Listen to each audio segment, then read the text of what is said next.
টুক কথাতে এই বিবি বলে থাকে তোমাকে বিবাহ করে আমার জীবনটা বরবাদ হয়ে গেছে। আরে আমার মা, আজকে এই কথা যদি তোমার স্বামীকে বলে দাও, এই কথার জন্য আল্লাহ তাআলার হুরেরা তোমার প্রতি লানত বর্ষিত করতে থাকে। জোরে বলেন সুবহানাল্লাহ। এ মা বোনেরা, স্বামীর যদি সম্মান ইজ্জত না করো আর যত বড়ই ইবাদত করো না কেন, আল্লাহর দরবারে তোমার ওই ইবাদত কবুল হবে না।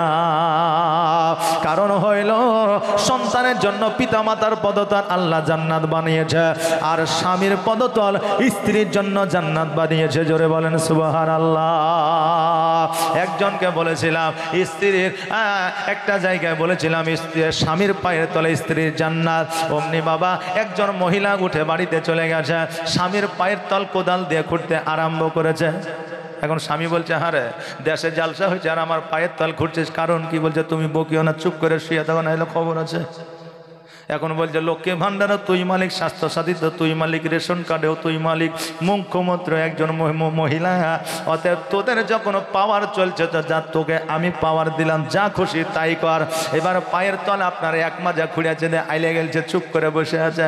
এখন স্বামী বলতেছে বিবির বল না কিসের জন্য আমার পায়ের তলটা খুঁড়ছিস? বিবি বলছে মৌলানা বললো তোমার পায়ের তলে নাকি জান্নাত, স্বামীর পায়ের তলে নাকি জান্নাত, এই জন্য খুঁড়তেছি। আজকে যতক্ষণ জান্নাত না দেখবো অতক্ষণ পর্যন্ত খোঁড়া বন্ধ করব না। স্বামী বলছে খেবি রে, আজকে খুঁড়িয়া জান্নাত পাওয়া যাবে না, আমার হাত পা খানা একবার টিপে দে তো জান্নাত পাইবি। বিবি বলছে ওই রকম জান্নাতের দরকার নাই, মানে স্বামীর সেবা করে জান্নাত লিবে না। মা বোনেরা, আমার নবীজি বলেছে স্বামী কর্ম করে আসিয়া রাত্রিবেলায় বিছানায় শুয়ে আছে, এখন ওই স্বামীর যদি মাথাটা তুমি টিপে দাও, আমার আল্লাহ রাসূল সাল্লাল্লাহু আলাইহি ওয়াসাল্লাম বলেছেন ওই বিবির জন্য আল্লাহ জাহান্নামকে হারাম করে দিবে। জোরে বলেন সুবহানাল্লাহ। ও মা বোনেরা, আমার খাদিজাতুল কুবরা রাদিয়াল্লাহু তাআলা আনহা রান্না করতে আসে। নবী আমার ইসলাম প্রচার প্রসার করে বাড়িতে আসলে, আসার পরে খাদিজা দেখছে রান্না করতেছে। এখন বলতেছে খাদিজা তুমি অনেক পরিশ্রম করেছো, তোমাকে রান্না করে দিই। খাদিজা বললেন হুজুর গো তুমিও তো, আপনিও তো পরিশ্রম করেছেন, আপনি গিয়ে ঘরের মধ্যে বসো। আর নবী বললেন খাদিজা আসো, তুমিও রান্না করবে আমিও রান্না করব, দুজনে একই সঙ্গে রান্না করব। আমার নবীজি খাদিজাকে নিয়ে একই সঙ্গে রান্না বান্না করেছেন। আর আজকে মৌলভী মাস্টার আর যদি চাষি মানুষেরা বিবির পাশে বসে গোস্তের হাঁড়িটা একটু লাড়া, একটা গোস্ত যদি মুখে তুলে দেখে আর পাশের বাড়ির ভাবি যদি দেখতে পায়, বলবে এ ভাই বউয়ের গোলাম হয়েছে। বলবে না? বলবে না? বলবে। কিন্তু বিবির রান্নার কাজে হাত লাগানো হলো আমার নবীর সুন্নাত। জোরে বলেন সুবহানাল্লাহ। এখন আমার মায়েরা বাড়িতে গিয়ে বলবে দেখো মৌলভী কি বললে, একদিনও তুমি আমার ডালটা ঘুটে দাও না, একদিনও তুমি আমার গোস্তটা লাড়িয়ে দাও না। মৌলভী সাহেব বলেছে কাল থেকে তুমি রান্না করবে, তাই বললে কি হবে? যে হবে না। আমার মা বোনেরা, স্বামী স্ত্রী মহব্বতের সহিত রান্না করলে আমার আল্লাহ তাবারক তাআলা সব দান করে। শুধু এটাই নয়, আমার রাসূল বলেছেন স্বামী আর স্ত্রী যদি মহব্বতের সহিত একই বিছানায় রাত্রিটা অতিবাহিত করে, যতক্ষণ পর্যন্ত স্বামী স্ত্রী একই কম্বলের তলায় আপনার ঘুমায়া থাকবে, ততক্ষণ পর্যন্ত আমার আল্লাহ তাবারক তাআলা ওই স্বামী আর স্ত্রীর নেকির খাতায় নেকি লিপিবদ্ধ করবে। জোরে বলেন সুবহানাল্লাহ। ও বাবারা, আজকে স্বামী স্ত্রী একে অপরের দিকে তাকায় যদি মিচকি হাসে, আমার আল্লাহ তাবারক তাআলা একটা মাকবুল হজের সব দান করে দেয়। জোরে বলেন সুবহানাল্লাহ। এত সব যদি জানতো যুবকেরা অতি দ্রুত বিবাহ করত, এত সব যদি জানতো কোন স্বামী চায়ের দোকানে আড্ডা দিত না, বিবির পাশে বসিয়া সময়টা কাটাইতো। কিন্তু এরা তো বোঝে না যে স্বামী আর স্ত্রীতে গল্প করলে কতটা সবের কাজ, নেকির কাজ, আল্লাহ তাবারক তাআলা পর্যন্ত খুশি হয়ে যায়। জোরে বলেন সুবহানাল্লাহ। কিন্তু বাবাজি ভাইরা, আজকে বর্তমানে ভাবিরা ইয়ার্কি করে দেওরের সঙ্গে, আর দেওররা ইয়ার্কি করে ভাবির সঙ্গে, কিন্তু স্বামীর সঙ্গে স্ত্রী ইয়ার্কি করে না, আর স্ত্রীর সঙ্গে স্বামী ইয়ার্কি করে না। কিন্তু স্বামী আর স্ত্রীতে ইয়ার্কি করা হলো সুন্নাত। জোরে বলেন সুবহানাল্লাহ। মৌলভী সাহেব বলেছে স্বামীর সঙ্গে ইয়ার্কি করবা নেকি পাবা। জালসা শুনে একজন মহিলা বাড়িতে গেছে, যাওয়ার পরে পরের দিন এক বালতি বালতি পানি ওর স্বামীর গায়ে মেরে দিয়েছে, আর অমনি স্বামী এক চর।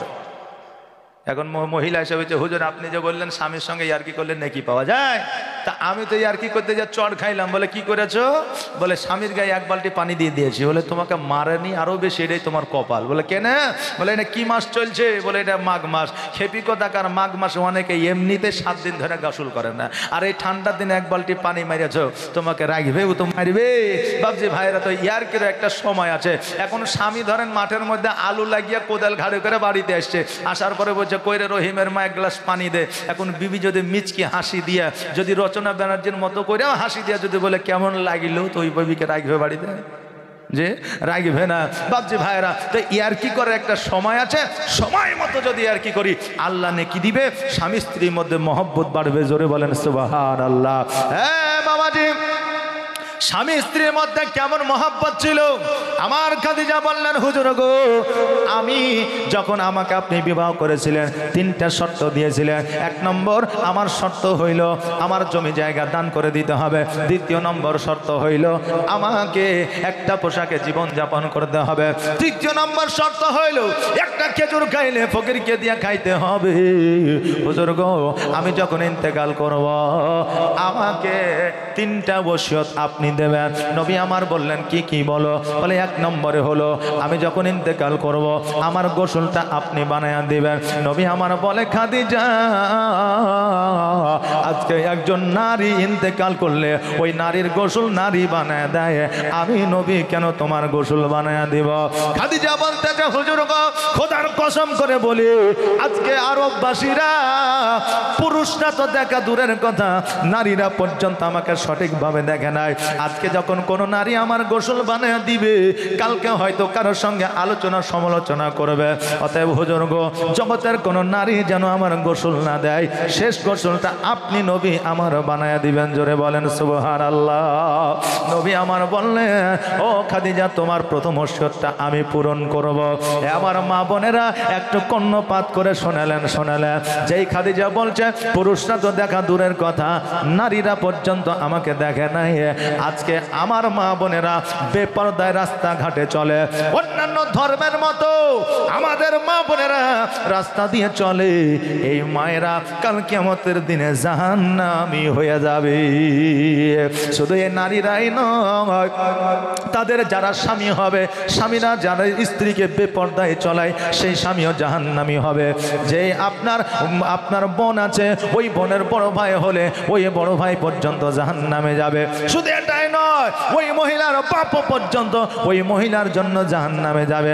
কারণ হইল একটা মহিলার জন্য 4টা মানুষ জাহান্নামের মধ্যে যাবে। 1 নম্বর তার বড় ভাই, 2 নম্বর হলো তার বাপ, 3 নম্বর হলো তার স্বামী, 4 নম্বর হলো তার বড় সন্তান। জোরে বলেন সুবহানাল্লাহ। 4টা মানুষ একটা মহিলার কারণে জাহান্নামে যাবে। এ মা বোনেরা, তোমার আব্বাকে তুমি কত ভালোবাসো, তোমার স্বামীকে তুমি কত ভালোবাসো, তোমার ভাইকে তুমি কত ভালোবাসো, তোমার সন্তানকে তুমি কত ভালোবাসো, তুমি কি খেয়াল রেখেছো? তোমার কারণে তোমার বাপ ভাই, তোমার স্বামী, তোমার সন্তান জাহান্নামে যাবে। মারে, পর্দা যদি না করো, নিয়াত করো আগামী কাল থেকে পর্দা করা শুরু করে দাও। আল্লাহ যেন তৌফিক ইনায়েত করে। সকলে বলেন আমিন। আমার খাদিজা বললেন, হুজুর গো, 2য় ওসিয়ত হইল আমি ইন্তেকাল করলে আমার জগতের কাফন দেবেন না, আপনার পুরনো জুব্বা মুবারকটা আমার জন্য কাফন বানায়া দিবেন।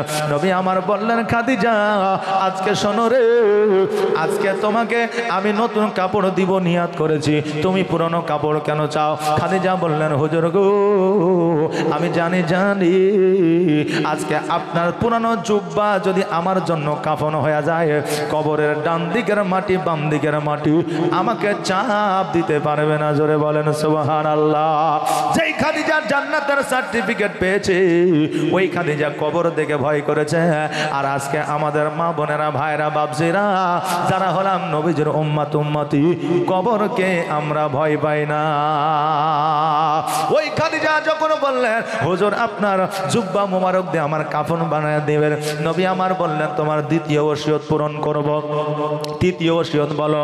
খাদিজা বললে, হুজুর গো, আমাকে যখন কবরে নামাবে, দুনিয়ার কোনো মানুষ যেন কবরে না নামায়, আপনি আমাকে কবরে নামায়া দিবেন। নবী নবী আমার বললে আমি কবরে কেন নামাবো? কারণ আমার খাদিজা বললেন হুজুর গো, যেই কবরে আপনার পদধূলি পড়ে যাবে ওই কবরে মুনকার নাকির আসবে না। জোরে বলেন সুবহানাল্লাহ। ইয়া রাসূলুল্লাহ, আমার এই তিনটা ওসিয়ত আপনি পূরণ করবেন। আমার নবীজি বললেন খাদিজা, আজকে ইসলামের জন্য তুমি অনেক কিছুই করেছ, অনেক সময় দিয়েছ, শ্রম দিয়েছ, আজকে তিনটা ওসিয়ত আমি তোমার পূরণ করব। আমার খাদিজা নবীজিকে কেমন ভালোবাসা দিয়েছিল, নবী আমার ওসিয়ত পূরণ করার জন্য রাজি হয়ে গেল। আর আজকে আমাদের মা বোনেরা স্বামীদের এত ভালোবাসে যে বিবির অসুখ হইলেও স্বামীরা কর্ণপাত করে না। একজনের বিবি হঠাৎ করে অজ্ঞান হয়ে গেছে, জলদি করে তাকে হাসপাতালে নিয়ে গেছে। নিয়ে যাওয়ার পরে ডাক্তারে ভুল ট্রিটমেন্ট করেছে, মারা যায়নি কিন্তু বলেছে মারা গেছে। বাড়িতে নিয়ে এসে গোসল বানিয়ে কাফন দিয়ে খাটলিতে করে উঠাইয়া রাস্তা দিয়ে চলে যাচ্ছে। তিনমোহনী রাস্তায় যাওয়ার পরে খাটলির আগের মানুষ পেছনে, পেছনের মানুষ আগে গিয়ে যখন খাটলিটা তুলতে গেছে পাশে একটা পোল ছিল, পোলে ধাক্কা লেগে ওই অজ্ঞান মানুষ জ্ঞান ফিরে গেছে, মানে জিন্দা হয়ে গেছে। ওকে তাড়াতাড়ি আবার হাসপাতালে নিয়ে যাওয়া হলো। হাসপাতালে নিয়ে যাওয়ার পরে আবার পুনরায় ট্রিটমেন্ট করে আপনারা বাঁচানো গেল না, 15 দিন পরে মারা গেল। বাড়িতে নিয়ে এসে গোসল দিয়ে কাফন দিয়ে খাটলিতে তুলে এখন লাশ নিয়ে আপনার রাস্তায় যাচ্ছে। আর ওর স্বামী আগে আগে যাইছে আর বলছে পোল দেখে, মানে আগে আগে যাইছে আর বলছে পোল দেখে। এখন মানুষ বলছে হ্যাঁ রে, তুই খাটের পেছে পেছে যাবি আর তুই সামনে যাচ্ছিস আর পোল দেখে বলছিস, কারণটা কি? বলছে আর বলিস না ভাই, 15 দিন আগে পোলে লেগে জিন্দা হয়ে গেছিল, এবারও যদি পোলে লেগে জিন্দা হয়ে যায় তো আমার জীবনের রফা দফা শেষ হয়ে যাবে। কথা বুঝলেন না? এই মা, স্বামীকে এমন ভালোবাসা দাও, স্বামীর সঙ্গে এমন ব্যবহার চরিত্র দেখাও যাতে তুমি মারা গেলে স্বামী তোমার পার্শ্বে দাঁড়ায় বলবে, বিবি রে আজকে তুমি চলে গেলে কালকে পরশু তারপরে যেই দিনে হোক আমি আসব, আমার জন্য তুমি কিয়ামতের দিন অপেক্ষা করবে। জোরে বলেন সুবহানাল্লাহ। এইরকম ভালোবাসা স্বামীর সঙ্গে ভালোবাসা দিতে হবে, স্বামীর সঙ্গে সুব্যবহার সুচরিত্রে আপনার রাখতে হবে। ওরে আমার মা বোনেরা, ওই খাদিজাতুল কুবরা রাদিয়াল্লাহু তাআলা আনহা একদিন আপনার এই জগৎ ছেড়ে পর জগৎ গমন করলেন। নবী আমার কাফন বানায় দিলেন, নবী আমার গোসল বানায় দিলেন, কবরে নামায় দিলেন, আল্লাহর দরবারে হাত দুখানা তুললেন। আল্লাহ গো, আমার খাদিজার কবরে তুমি জান্নাতের বিছানা বিছিয়ে দাও। আমার আল্লাহ তাবারক তাআলা বলে, হাবিব আমি তোমার দোয়া কোনোদিন ফিরে দিই না, আজকেও ফিরে দিব না। আমি খাদিজার কবরে জান্নাতের বিছানা বিছায়া দিলাম। আল্লাহর নবী নূরের নবী গো, আপনি নবী আমার আজীবনের জীবন, আপনি আমার জীবন সাথী, অন্ধকার কবরের বাতি, আপনি নবী আমার নির্জনের একজন।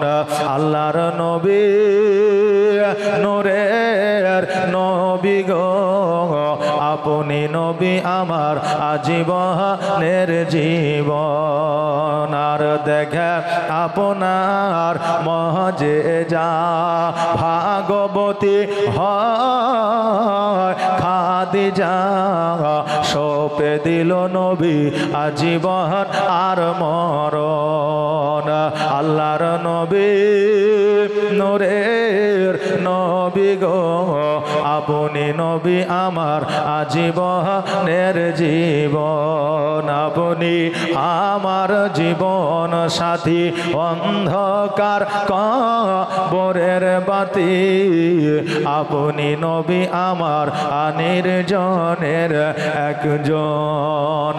আল্লাহর নবী নূরের নবী গো, আপনি নবী আমার আজীবনের জীবন। কবরের মধ্যে সাহিত্য করে দিয়া যখন আপনার দাফন করে দিল, নবী আমার একদিন নয়, 2 দিন নয়, 7 দিন পর্যন্ত খাদিজার কবরের পার্শ্বে ছিলেন। এবং আমার আল্লাহ তাবারক তাআলা ডাক দিয়ে বললেন, হাবিব গো, আজকে খাদিজার কবরের পাশে যদি আপনি এইভাবে থাইকা যা, আমি আল্লাহ কিয়ামত এনে দিব। হুজুর আমার নবী পাক সাল্লাল্লাহু তাআলা আলাইহি ওয়াসাল্লাম আল্লাহকে বলে, আল্লাহ গো, রহমাতাল লিল আলামিন হয়ে জগতের মধ্যে এসেছি ইসলামের প্রচার ও প্রসার করার জন্য। অতএব খাদিজার কবর গায়ের মধ্যে আর থাকবো না, ইসলামের প্রচার করার জন্য আমি দেশ ও বিদেশে চলে যাব। জোরে বলেন সুবহানাল্লাহ। ওই নবী আমার কত সুন্দর আখলাক চরিত্র ব্যবহার দেখিয়েছে। 63 বছর পর্যন্ত জগতের মধ্যে জীবন যাপন করেছেন। 63 বছর বয়সে নবী আমার জগৎ থেকে আড়াল হয়েছে। যেই দিন আড়াল হয়ে গেছে, আমার বেলাল রাদিয়াল্লাহু তাআলা আনহু আবু বকরকে বলতেছে, আবু বকর, আমি বেলাল মদিনায় আর থাকতে চাই না। আবু বকর বলে, কেন থাকতে চাও না? মদিনা হলো আমার নবীর দেশ, মদিনা হলো আমার নবীর জায়গা, তুমি মদিনায় কেন থাকতে চাও না? বেলাল বলে, হে আবু বকর শোনো গো, যেই নবী এই রাস্তা দিয়ে হেঁটেছে, যেই নবী ইমামতি করেছে, যেই নবী আমি আজান দিয়েছি নবীকে আঙুল দিয়ে দেখাচ্ছে, ওই নবী মদিনায় না। আমি বেলাল মদিনায় থাকতে চাই না, কারণ মদিনায় থাকলে আমার নবীকে মনে পড়ে যায়, আর আমার নবীকে মনে পড়ে গেলে আমি বেলাল সহ্য করতে পারি না। ও গো দিবানা হইয়া ডাকি তোমায়, সারা দাও না গো একবার। ও গো পাগল হইয়া ডাকি তোমায়, সারা দাও না গো একবার। আর প্রথম যেদিন আসিলে ভবে, আর জিন্ন ইনসা দরুদ পড়ে কত গৌরবে। আর প্রথম যেদিন আসিলে ভবে, আর জিন্ন ইনসা দরুদ পড়ে কত গৌরবে। যাক রহমতের সীমানা কাঁদে আসিতে সিজদায়, ও গো গুনাহগার আছে আমার, কেমনে হবে পার? ও গো দিবানা হইয়া ডাকি তোমায়, সারা দাও না গো একবার। আর তোমার নূরে এ জগৎ নূরানি, আর জিন্ন ইনসা দরুদ পড়ে ফারিস্তা আসমানি। যাক রহমতের সীমানা কাঁদে আসিতে সিজদায়, ও গো গুনাহগার আছে আমার, কেমনে হবে পার? ও গো দিবানা হইয়া ডাকি তোমায়, সারা দাও না গো একবার। ও গো পাগল হইয়া ডাকি তোমায়, সারা দাও না গো একবার। বেলাল বলে, আবু বকর, আমার নবীকে এত ডাকি তবুও নবীজিকে পাই না, নবীর সম্মুখে আমি নবীকে দেখতে পাই না। এই জন্য মদিনায় থাকতে চাই না, কারণ মদিনায় নবী খেয়েছেন, মদিনায় নবী বসেছেন, মদিনায় নবী চলেছে, এগুলো যখন দেখি আমি বেলাল সহ্য করতে পারি না। এই জন্য আমি বেলাল মদিনায় আর থাকতে চাই না। বেলাল মদিনা ছেড়ে দিয়েছে আমার নবীর শোকে।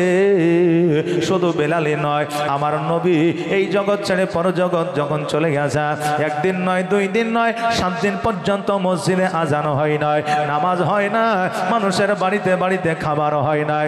ছোট্ট ছোট্ট বাচ্চারা পর্যন্ত মায়ের কাছে জীবনে কোনোদিন মায়ের কাছে আপনার 7 দিন পর্যন্ত দুগ্ধ পান করার জন্য পর্যন্ত কাঁদে নাই। জোরে বলেন সুবহানাল্লাহ। যখন 7 দিন অতিবাহিত হয়ে গেল, ইমাম হাসান হোসেন চিন্তা করে, ভাই রে, আজকে বেলাল আজান দেয় না, সাহাবীরা নামাজ পড়ে না, কারণ নামাজ না পড়লে এমন একটা দিন আসবে যেই দিন নামাজ মানুষ পড়বে না, রোজা রাখবে না, মসজিদে আজান হবে না। ও ভাই, আজকে যে কেউ আজান দিলে হবে না, বেলালকে খোঁজো। বেলাল যদি আজানটা দেয় মানুষ আবার পুনরায় আসবে নামাজের জন্য। হুসাইন বলল ভাই বেলাল তো মদিনায় নাই, কারণ বেলালকে তো মদিনায় খুঁজে পাওয়া যায় না। বলে যে জায়গায় আছে চলো আমরা খুঁজে বাহির করে। ইমাম হাসান হুসাইন দুই ভাই যেন বেলালকে খুঁজতে আরম্ভ করলে। খুঁজতে খুঁজতে দেখছে যেন একটা জায়গা জঙ্গলের মধ্য থেকে একটা যেন আওয়াজ আসে, নবীর কলেমা তৈয়ব, লা ইলাহা ইল্লাল্লাহ, লা ইলাহা ইল্লাল্লাহ, লা ইলাহা ইল্লাল্লাহ মুহাম্মাদুর রাসূলুল্লাহ। আমার ইমাম হোসেন বলল ভাই গো, এই যে আওয়াজটা পাওয়া যায় এই আওয়াজটার অন্য কারণ নয়, এই আওয়াজটা হলো বেলালের আওয়াজ। এই বেলালের আওয়াজ আরববাসীরা এমন কেউ ছিল না যে জানতো না। ইমাম হাসান হোসাইন জঙ্গলের মধ্যে গেলেন, যাওয়ার পরে দেখছে যেন বেলাল আমার নবীজের কালমা পড়তেছে। এবার হোসাইন বলতেছে কি ব্যাপার, তুমি মদিনা ছেড়ে এই জায়গায় এসেছ, আমার নবীর কালমা পড়ো, মদিনায় কি তুমি আর যাবা না? বেলাল বলল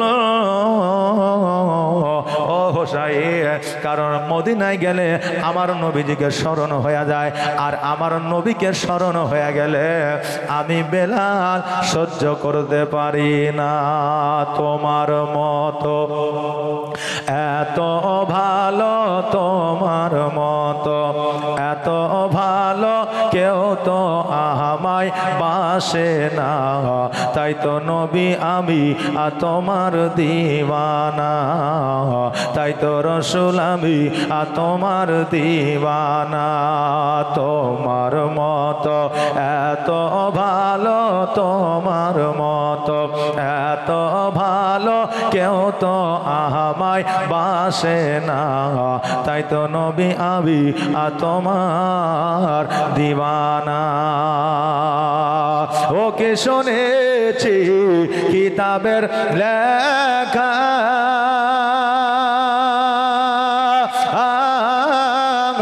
নবী ছাড়াই আমার জীবন ফাঁকা গো। ওকে শুনেছি কিতাবের লেখা, নবী ছাড়াই আমার জীবন ফাঁকা গো। নবীজিকে ভালো না বাসিলে, নবীজিকে ভালো না বাসিলে আল্লাহ পাওয়া যাবে না, তাই তো নবী আমি তোমার দিওয়ানা। তোমার মতো এত ভালো, তোমার মতো এত ভালো কেউ তো আমায় বাসে না, তাই তো নবী আমি তোমার দিওয়ানা। বেলাল বলল হোসাইন, আজকে মদিনায় গেলে নবীর কথা মনে পড়ে রে, আর আমার নবীর কথা মনে পড়লে আমি সহ্য করতে পারি না। হোসাইন বলল বেলাল, আজকে সহ্য করতে পারো না না পারো, কিন্তু তোমাকে মদিনায় যাইতে হবে, আজান তোমাকে দিতে হবে, কারণ তুমি আজান না দিলে কেউ নামাজের জন্য আসবে না, নামাজ হবে না। বেলাল বলল হোসাইন, তুমি যখন বলতেছো আমাকে যাইতে হবে, কারণ আমার নবী বলে দিয়েছে ইমাম হাসানের কথা যারা মানলো তারা যেন আমার কথা মানলো, ইমাম হাসানকে যারা অমান্য করলো তারা যেন আমাকে অমান্য করলো, এটা বেলাল আমি জানি। অতএব হোসাইন তুমি যখন বলতেছ চলো চলো আর দেরি করব না, আমার সোনার মদিনা, আমার প্রাণের মদিনা, আমার দয়ার মদিনা, আমার কলিজার মদিনা, যেই মদিনায় শুয়ে আছে, যেই মদিনায় শুয়ে আছেন হাবিবে রব্বানা, আমার জানের মদিনা, আমার প্রাণের মদিনা, আমার দয়ার মদিনা, আমার কলিজার মদিনা। হাজি হজ করিতে গেল গো মদিনাতে, কত হাজি হজ করিতে গেল গো মদিনাতে, তবু মদিনা থেকে, তবু মদিনা থেকে হাজিদের জান ভরে না। আমার সোনার মদিনা, আমার প্রাণের মদিনা, আমার দয়ার মদিনা, আমার কলিজার মদিনা। যেই মদিনায় শুয়ে আছেন, যেই মদিনায় শুয়ে আছেন হাবিবে রব্বানা, আমার জানের মদিনা, আমার প্রাণের মদিনা। যেই মদিনায় একবার দেখে মন ভরে না, ওই মদিনার দিকে বেলাল রওনা হয়ে গেলেন ইমাম হাসান ও হোসেনকে লইয়া। এবার আমার বেলাল ইমাম হাসান হোসেনকে লইয়া মসজিদে পৌঁছালেন। হোসেন বলল, বেলাল জলদি করে গোসল বানায় নাও, পবিত্রতা অর্জন করে নাও, উজু বানায় নাও। গোসল করলেন, উজু বানাইলেন, মিম্বারের উপরে উঠে গেলেন। মিম্বারের উপরে উঠে যাইয়া আমার বেলাল যেন আজান শুরু করলেন, আল্লাহু আকবার, আল্লাহু আকবার, আল্লাহু আকবার, আল্লাহু আকবার, আশহাদু আল্লা ইলাহা ইল্লাল্লাহ, আশহাদু আন্না মুহাম্মাদ রাসূলুল্লাহ। যেমনই বলেছেন অমনি জানো বাবা বেলাল অজ্ঞান হয়ে জমিনের মধ্যে পড়েছে। জোরে বলেন সুবহানাল্লাহ। সঙ্গে সঙ্গে হোসাইন রাদিয়াল্লাহু তাআলা আনহু লোটায় করে পানি নিয়ে গিয়ে বেলালের মুখে সেটা দিয়েছে, আবার যেন জ্ঞানটা ফিরে গেছে। বেলাল দুই চোখের পানি ছেড়ে দিয়ে বলে, হোসাইন আমার নবীর কথা বড় মনে পড়ে রে, আমার নবীর কথা বড় স্মরণ হয় রে। আজকে আজান দিতে গেলে নবীকে দেখতে পাই না, এই জন্য আমার আজান হয় না, আমার দ্বারা আজান দেওয়া সম্ভব হবে না।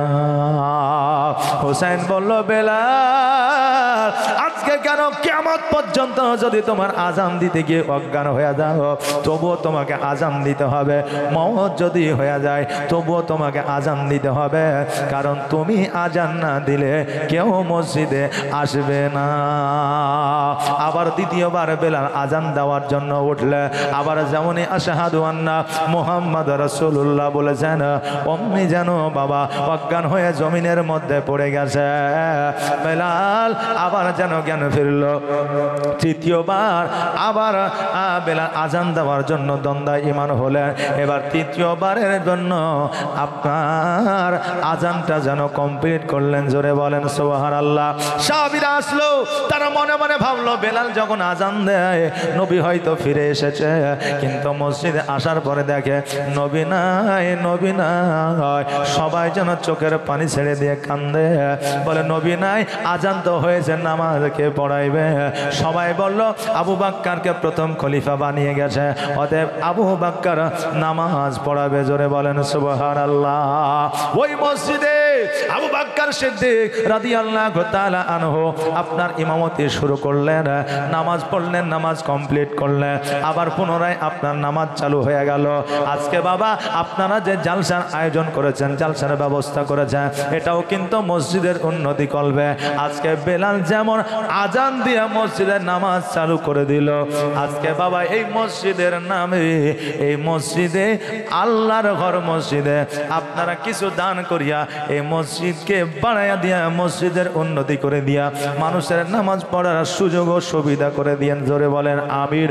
এই জন্য বাবা বলবো আজকে পাঁচটা ভাই আমার 1000 করে 5000 টাকা দিবে খোদার ঘর মসজিদে, যেহেতু প্রথম রাত্রির চাপ নাই, নাকি বলেন? প্রথম রাত্রি যেহেতু আজকে, কালকে আবার হবে, কালকে তখন চাপ দিয়ে আপনার চাইবে। 5টা ভাই আমার আল্লাহর বান্দা, খোদার বান্দা 5টা ভাই আমার 1000 করে 5000 টাকা একটু দিবে জলদি করে, আমি জীবনী শুরু করে দেবো, ওয়াজ শুরু করে দিব। তবে কালেকশনেরও একটু দরকার আছে না নাই বাবা? আছে, বেশি লাই 1000 করে 5000। দুঃখে সন্তান লাশ বানায়া, এই জায়গায় আমরা অনেকে আছি, কারো মা নাই, কারো বাপ নাই, কারো সন্তান নাই, কেউ না কেউ কাউকে হারায়া আজকে এই জায়গায় বসে আছে। আল্লাহ এই বসার কারণে যেন তাদের আত্মীয় স্বজনকে জান্নাতবাসী করে। সকলে বলেন আমির। তুমি কারো কলিজায় আগুন দিলা, মা বাবা কেড়ে নিয়া, আবার কারো করিলা চির দুঃখী সন্তান লাশ বানায়া, আবার কাউকে তুমি কান্দাও দয়াল মনের মানুষ কেড়ে নিয়া, আবার কাউকে অল্প বয়সে রাখলে তুমি বিধবা বানায়া রে। প্রেমের খেলা খেলছো দয়াল রে দয়াল, তোর খেলা চমৎকার, আর না পাকে মানুষ বানায়া আমি লাই সবা যার রে। প্রেমের খেলা খেলছো দয়াল রে। সুবহানাল্লাহ। ছড়ায় এঁকেছি সে ফুল মোহরা, এঁকেছি সে ফুল মোহরা মনেরই কাবায়, যে ফুল যোগ যুগান্তরে খুশবু ছড়ায়। হাবিবে খোদা তিনি হে নবী কামলে ওয়ালা, তারই ছোঁয়াতে আজ দুনিয়া উজালা, তারে বিরহে দু চোখ, তারে বিরহে দু চোখ পশুরু ঝরায়, যে ফুল যোগ যুগান্তরে খুশবু ছড়ায়। এঁকেছি সে ফুল মোহরা মনেরই কাবায়, যে ফুল যোগ যুগান্তরে খুশবু ছড়ায়। যার নাত পেশ করে খুদ খোদা তালা, কবি আর কবি গাথে শত সুরের মালা, যার প্রেমে পাগল আহমে, যার প্রেমে পাগল আহমে কেঁদে যে বেড়ায়, যে ফুল যোগ যুগান্তরে খুশবু ছড়ায়। সার্জিনা বেগম 1000 টাকা। সুবহানাল্লাহ। হাফিজুর রহমান 20 কেজি গম। এই দেখেন একজন মায়ের কাছে আমি 1000 টাকা চেয়েছিলাম কেতার জন্য, 1000 টাকা দিয়েছে। আমার আর একটা মাকে বলবো, মা গো আজকে তোমার পর্দার জন্য খাটলির ওপরে যে চাদরটা বিছিয়ে দেওয়া হয়, ওই চাদরটা একটা মা আমার দিতে পারবে না 700 টাকা। ওই চাদরটার জন্য যেটা চাদরটা দিয়ে আপনার ঢেকে দেওয়া হয়, ওই চাদরটার দাম 700 টাকা। একটা মায় আমার দিবেন 700 টাকা, একটা মায় আমার। সুবহানাল্লাহ, মাশাআল্লাহ। এইগুলাই আপনার কাজে যাবে, অন্য কিছু কাজে যাবে না। একটা মা আমার একটু তাড়াতাড়ি করে দেবেন। হাবিবে খোদা তিনি নবী কামলিওয়ালা, তারই ছোঁয়াতে আজ দুনিয়া উজালা, তারি বিরহে দু চোখ পশুরু ঝরায়, যে ফুল যোগ যুগান্তরে খুশবু ছড়ায়। তাহলে 10টা হবে, হিসাব ঠিক আছে ভাই? জি 7টা হয়েছে, ওখানে 7টা আছে। তুমি এক কাজ করো, আরো 7টা দিয়ে 14 দিয়ে 15টা নিয়ে এসো। হ্যাঁ, আরো 7টা কোরআনের হাদিয়া। কোরআন দেখলেও নাকি, পড়লেও নাকি, দেখলেও নাকি, রাখলেও নাকি, কোরআন শুনলেও নাকি, কোরআনের জুসদান দিলেও নাকি। জোরে বলেন সুবহানাল্লাহ। এই কোরআনের হাদিয়া দিবেন মা, এই কোরআন আপনি দান করবেন, আপনিও নাকি পাবেন, আপনার বাবাও নাকি পাবে, আপনার মাও নাকি পাবে, আপনার বংশধর পর্যন্ত সাদকে জারিয়া হিসাবে নাকি পাবে। জোরে বলেন সুবহানাল্লাহ। তাই দেখেন 7টা ওই দিকে হয়ে গেছে, এই দিকেও 7টা হয়ে গেছে। হ্যাঁ, তো ওই 7টা দিয়ে আরো 7টা নিয়ে এসে 14টা, আর একটা আমার তরফ থেকে বাড়িয়ে দিয়ে 15টা নিয়ে আসে।